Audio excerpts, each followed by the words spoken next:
কারণ আমাদের সিনেমা ইন্ডাস্ট্রিতে যখন সিনেমা হয় না তখন আসলে আমাদের কারোর মনই ভালো থাকে না, সবাই আমরা আসলে চাই একটু প্রিমিয়ার হবে, আমাদের সিনেমা দেখব।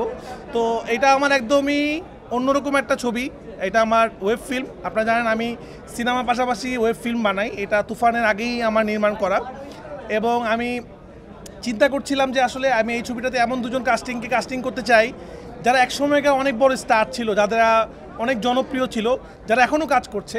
তা আমরা ওই সময়কার একটা জনপ্রিয় জুটিকে নিয়ে কাজ করার চেষ্টা করেছি, ইমন এবং সারিকা। এবং আমার চ্যালেঞ্জ ছিল যে এই দুজনকে আসলে নতুন করে কিছুটা আবিষ্কার করব আর কি।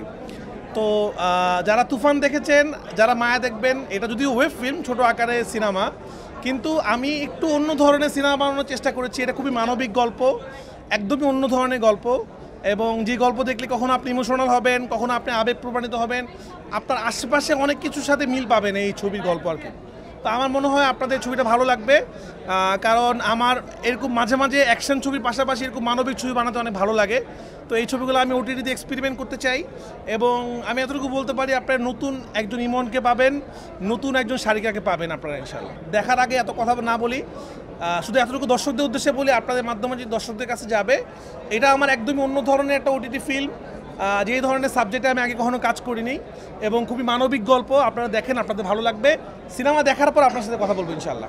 আমি উত্তরটা দিয়ে দিলাম যে আমি ওই চ্যালেঞ্জটা নিতে চেয়েছিলাম যে ও একটা 2012, 13, 14 সালের একটা জুটি যারা ওই সময় খুবই পপুলার ছিল, তাদেরকে যদি এখন নিয়ে আসা যায় তাহলে কেমন হবে। যেহেতু আমাদের গল্পটা ফ্যামিলির গল্প, আপনারা সবাই এখন দেখবেন, তো আমি একটু বিবাহিত নায়ক নায়িকাকে নিতে চেয়েছিলাম আর কি। আমার কাছে মনে হয়েছে যে ফ্যামিলির ইমোশনটা বুঝতে পারবে, এবং আমার কাছে মনে হচ্ছে আমার নিজেরও একটা চ্যালেঞ্জ, কারণ আমি সবার সাথে কাজ করতে চাই। ইমনের সাথে আমার কাজ করার অনেক দিনের প্ল্যান ছিল, তো এইভাবে কাজটা হইল আর কি।